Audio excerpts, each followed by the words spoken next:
I was just watching this John Ramirez video.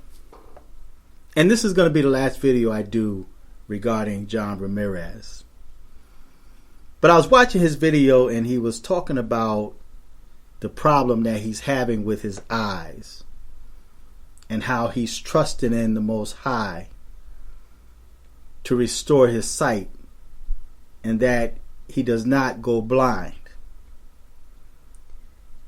As he was talking, the thought came to my mind was, why didn't Satan heal his eyes? Why didn't Satan deliver him and heal his eyes? Out of all the bragging that he's done about how powerful Satan was and how weak Christians were and how he made attempts to kill Christians, why did Satan neglect him? Or did he come to realize that Satan really had no power? So my question to John Ramirez, if Satan was that powerful, why did he not heal your eyes? Or are you like a lot of people that reject Christ, denounce Christ, persecute Christians, and then when you find yourself in a situation that you can't get out, you run to the church? You run to the church and expect Christ or the Most High to heal you or to deliver you. And then once you receive that healing, if you receive that healing, you'll end up going back to where you were before. And then you denounce Christ again. You crucify Christ all over again. I thought about Paul in the Bible, and I'm not liking John Ramirez to Paul in the Bible. But you have a lot of people, even Christians, that to this day don't trust Paul because of the fact that Paul persecuted the church. He ordered that Christians would be killed. So Paul was working for the devil. And I guess in his own mind, he thought he was doing God a service. The difference between Paul and John Ramirez is that John Ramirez knew that he was a Satanist. And he was a Satanist by choice. And even after he allegedly converted to Christianity, he still exalted Lucifer while putting his neck, or better yet, putting his feet on the neck of Christians, bragging about how powerful Lucifer was and how he had all this money and all this fame and these women, and how he was able to conduct spells, and the spells, came to pass and they worked. But now he's about to lose his sight, and he's crying to the same God that he said had no power. The same Christian God that he said that was weak and that was defeated. He's now looking to receive a miracle. But I want to read to you the 2 Corinthians, the 12th chapter, reading maybe starting at the 6th verse. And it reads as follows. For though I would desire to glory, I shall not be a fool. Now, I want you to keep that small verse right there in your mind, where he said that he shall not be a fool. For I will say the truth, But now I forbear, lest any man should think of me above that which he seemeth me to be, or that he heareth of me.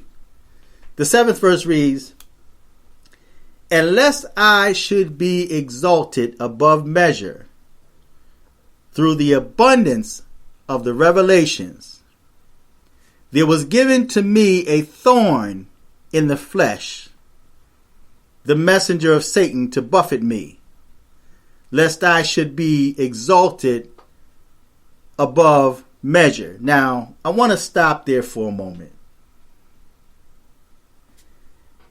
I find this verse to be quite interesting because this is Paul speaking. And in his own mind, he thinks that this messenger of Satan was sent to buffet him because of the abundance of revelations that he's receiving. But could it be that this thorn in his flesh is a result of what he did before he allegedly found Christ? Could this be the fruit of his labor when he was persecuting and ordering Christians to be killed? Could this be the reason why that he received this thorn in his flesh? Now, it was never really revealed what that thorn was. But again, in the 7th verse it says, Unless I should be exalted above measure through the abundance of the revelations, there was given to me a thorn in the flesh, the messenger of Satan to buffet me, lest I should be exalted above measure. Is this Paul deceiving himself into thinking that this thorn in the flesh was a result of the fact that he received abundance of revelations and this was to keep him humbled? Could this have been a deception of Paul? The 8th verse reads, For this thing I besought the Lord thrice, 3 times, that it might depart from me. Now, this sounds like something John Ramirez is doing. And he's saying that he's seeking the Lord and want the Lord to deliver him or heal him. But it always go back to, why didn't Satan do that for you? If this was the God that you boasted about, the one that you put your trust, the one that you sacrificed to and was killing Christians, why could not this demonic energy heal your vision? Why is that, John Ramirez? The 9th verse reads, And he said unto me, My grace is sufficient for thee, for my strength is made perfect in weakness. Most gladly, therefore, will I rather glory in my infirmities, that the power of Christ may rest upon me. Therefore, I take pleasure in infirmities, in reproaches, in necessities, in persecution, in distresses for Christ's sake. For when I am weak, then I am strong. And pay close attention to the 11th verse. And this is the last verse that I'm going to read. And remember the first verse I read. The 11th verse reads, I am become a fool in glorying. Ye have compelled me, for I ought to have been commended of you. For in nothing am I behind the very chiefest apostles, though I be nothing. So this is him trying to be humble. But isn't this somewhat of a contradiction? Because according to the 6th verse, he says, though I would desire to glory, I shall not be a fool. But then when you scroll down, he says that he's become a fool. In the 11th verse, he says, I am become a fool in glorying. In the 6th verse, for though I would desire to glory, I shall not be a fool. So which one is it, Paul? So I think that, in my own opinion, that Paul is somewhat delusional into thinking that Christ has sent a messenger of Satan to buffet him because of the abundance of revelation he received, but in reality, he was being buffeted because of the Christian that he killed. The persecution. You reap what you sow. So he's reaping what he has sown. Likewise, John Ramirez, that boasted and bragged about what Satan had done to him and how weak Christians are. And even in his sermons, he was just bragging and boasting about the power of Satan. So now he's looking to Christ, allegedly, to heal his vision.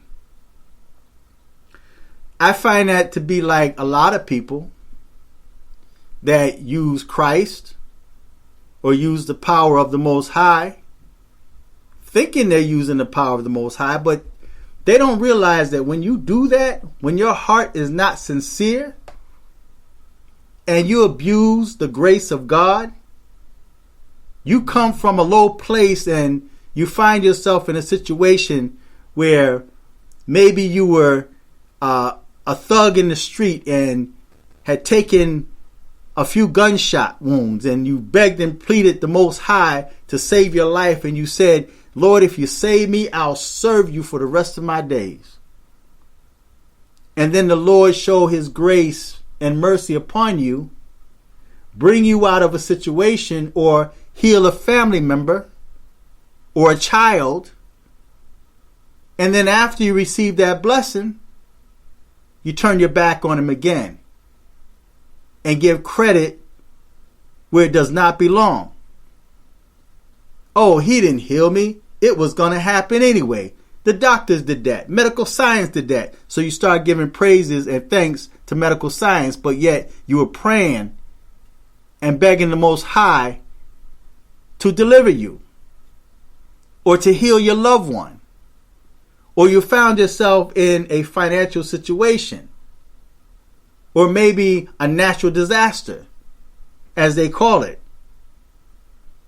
But you don't realize that when you do that, and then you turn your back on the Most High, that is a testimony or a witness against you, because now you become judged, because you know when God has helped you, where God delivered you, where God healed you. See? So you have to be careful when you start trying to play with God like that. 1 minute you're in, next minute you're out. 1 minute you trust and believe in him, and the next minute you're an atheist, you're an agnostic, I'm not sure. And why would God allow this? And you start cursing God until you find yourself in another situation. You find yourself in another rut. So John Ramirez, the problem with his eyes is because of the fruits of his labor. It's a result of him worshiping Lucifer. And right now he's being buffeted. This is his thorn. Now again, I still don't believe that John Ramirez is sincere. The Most High knows his heart. Again, I can't see this man selling his soul and working for Satan. I'm not saying, you just persecuting the church like Paul because Paul thought he was doing a good thing. He was caught up in religion. This is a man that allows Satan to come in and use him. So now all of a sudden, allegedly, he's saved and he's out. And another question that always comes to mind is, what church ordained him? Where did he get his credentials? His minister license, his evangelist license. And I know, I understand, I completely understand. It's paperwork. It's a license. But what church ordained him? What pastor laid his hands on this demon and allegedly blessed him to go out and evangelize? Which pastor did that? Who did that? John Ramirez come from nowhere. He come from out of nowhere. He appeared on the scene as a minister, as a preacher. So where did he come from? What church did he come out of? Or did he make himself a minister? Or Satan himself made him a messenger to deceive, to go up and down the earth and seek whom you may devour? Where did John Ramirez get his credentials? What church ordained him? Just a thought in mind. So feedback, tell me what you think. Subscribe, click on the Cash App, leave an offering, or donate to this channel. Until next time, I'm fearless.